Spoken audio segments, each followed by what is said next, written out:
Hi, this is Chris. Welcome back to Sweet Acre Koi Farm. Today we're going to be putting in the easy biofilters. Yay!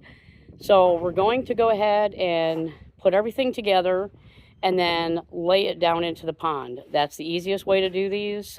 You don't want to do them in the pond. It's just way too much work. You're better off doing them on a flat surface so you can put everything together.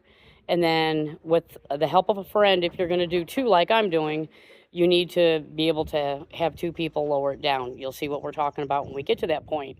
But we have all of our pieces and fittings. Everything's ready to go. There's the pump. And we're going to do two of the heads today. And we got our hose. We got all our fittings. And we're ready to, we have extra. So we're ready to go. And we're going to go ahead and assemble it now. And then I will come back to you when we have it assembled. And I'll show you how we assembled it.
Okay, here we go. We decided to leave it like this for right now because we came up with an idea that we like better than having a return on this side and a return on this side.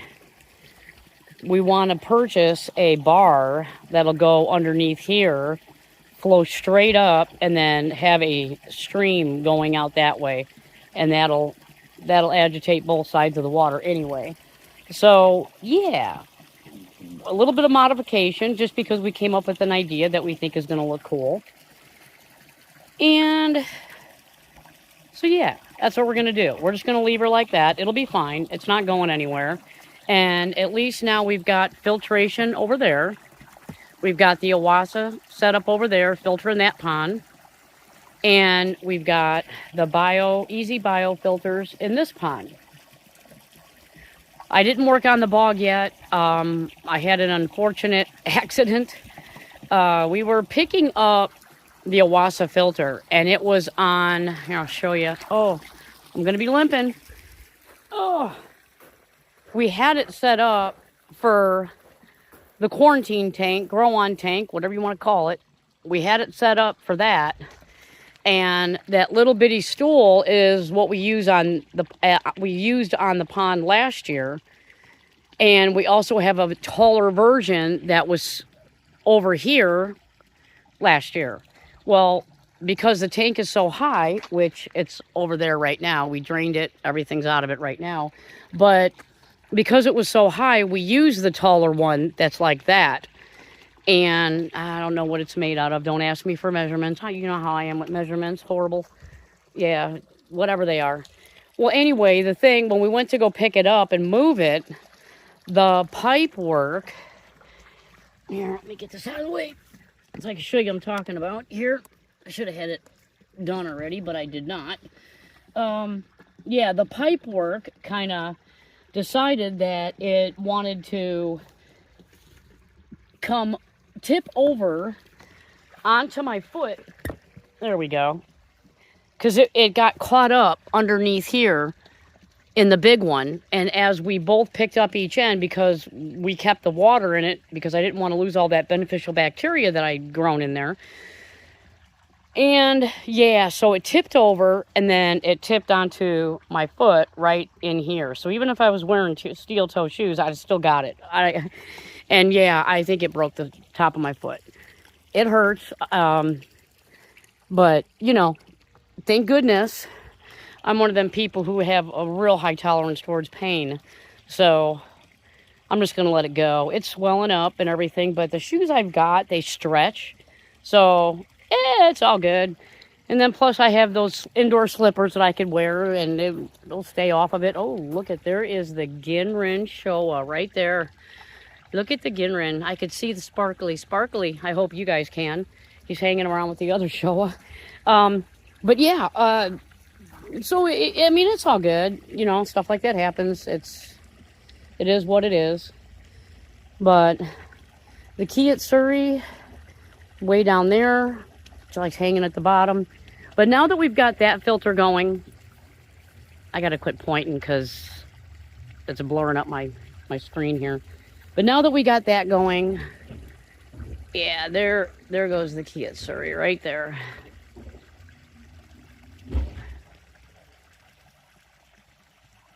There we go. Yeah, they're all doing really good.